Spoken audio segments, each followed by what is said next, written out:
Assalamualaikum warahmatullahi wabarakatuh. Nama saya Datuk Dr. Mazhar Baki. Topik yang saya akan bincangkan hari ini ialah pengurusan diri dalam berhadapan dengan isu ingin membunuh diri. Kebelakangan ini, isu membunuh diri banyak dibincangkan dalam media dan keterjadiannya juga turut meningkat.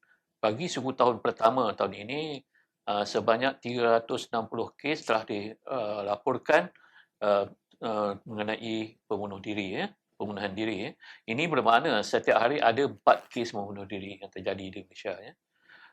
Hari ini tujuan saya ialah semata-mata untuk melihat apakah sebab-sebabnya yang seseorang itu ingin membunuh diri dan apa tindakan yang dia boleh buat.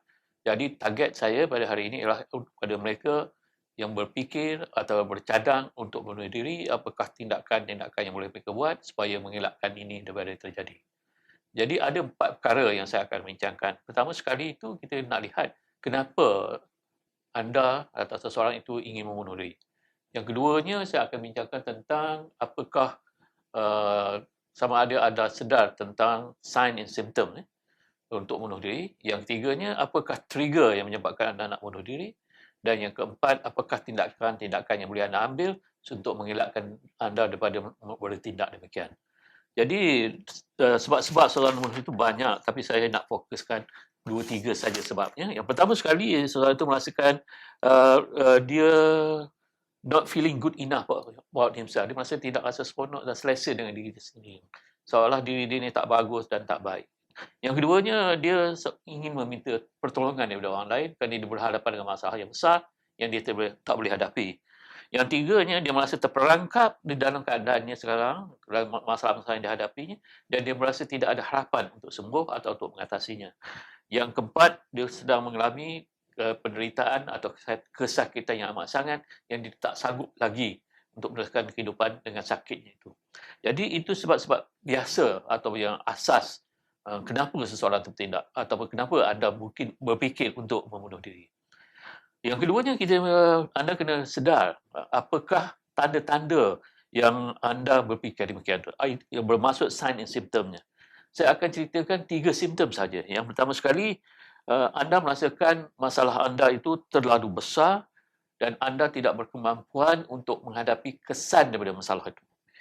Yang keduanya, anda merasakan ada perubahan dalam tingkah laku anda seharian. Jadi ada perubahan tertentu macamnya perubahan tak cukup tidur, perubahan susah nak makan, tak boleh concentration dan berbagai masalah-masalah tingkah laku yang lain. Yang tiganya, satu daripada kesedaran yang boleh anda fikirkan ialah tentang memberi ataupun melepaskan barang yang anda sayang dan berinya kepada orang lain, dan juga membuat verbal warning. Jadi kita beritahu orang lain yang anda nak bunuh diri, anda rasa hidup dah tak guna lagi, ada rasa kesempitan dalam hidup, tak boleh meneruskannya. Jadi verbal warning macam ni menandakan anda mula berfikir untuk bunuh diri. Ini yang dibagai sebagai sign and symptom dia. Yang tiganya, saya akan bincang sikit tentang trigger. Apa trigger yang menyebabkan yang boleh anda bertindak untuk bunuh diri. So, yang itu pun saya akan sentuh hanya 4 saja trigger. Yang pertama sekali tentang mood shifting, bagaimana perubahan perasaan. Sekejap gembira, sekejap sedih, sekejap rasa derita, sekejap rasa pilu, sekejap rasa riang. Jadi perasaan anda terombak-ambing. Yang keduanya, anda merasa bersalah dan malu, guilt and shame. Ada perkara atau peristiwa yang terjadi menyebabkan anda berasa demikian. Terutama sekali perasaan bersalah tu begitu memberatkan dan perasaan malu yang begitu tebal sehingga anda tak sanggup berhadapan dengan diri anda sendiri dan tak sanggup berhadapan dengan orang lain.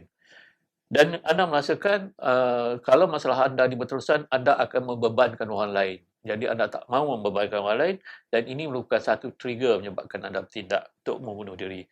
Dan yang keempatnya, yang selalu dapat dilihat dari segi trigger ialah anda terlibat dengan tingkah laku yang berisiko tinggi. Jadi kadang-kadang tidak beri tumpuan semasa memandu, tak beri tumpuan dalam menjalankan tugas, dalam menggunakan benda-benda yang tajam dan sebagainya. Dan anda senang terlibat dengan kecelakaan ataupun dengan aksiden dan sebagainya. Ya? Jadi itu aspek 4, kita nak bincang sedikit apakah tindakan anda boleh buat di peringkat awal untuk mengawal keadaan ini supaya anda tidak terjebak dengan tindakan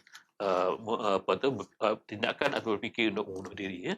So kita lihat pertama sekali mungkin anda kena gunakan kaedah problem solving strategy, ya, kaedah penyelesaian masalah. Dia ada step-step yang tertentu yang boleh kita ambil atau tindakan yang boleh diambil untuk menyelesaikan masalah. Dan ini kita boleh bincangkan pada masa yang akan datang. Yang kedua, menggunakan helpline, ya. Dan kita banyak dekat Malaysia helpline seperti Befriender, Kementerian dan Pembangunan Wanita, dan banyak lagi agensi-agensi sama ada government atau NGO yang memberikan khidmat untuk menyelesaikan masalah anda supaya anda tidak terlibat dengan aktiviti untuk membunuh diri, ya. Uh, Penyelesaian-penyelesaian yang lain termasuklah dikatakan distraction, ya, atau distract diri anda dari memikirkan tentang percubaan atau tindakan bunuh diri dengan memfokuskan kepada area-area yang tertentu yang boleh memberikan ketenangan kepada diri anda.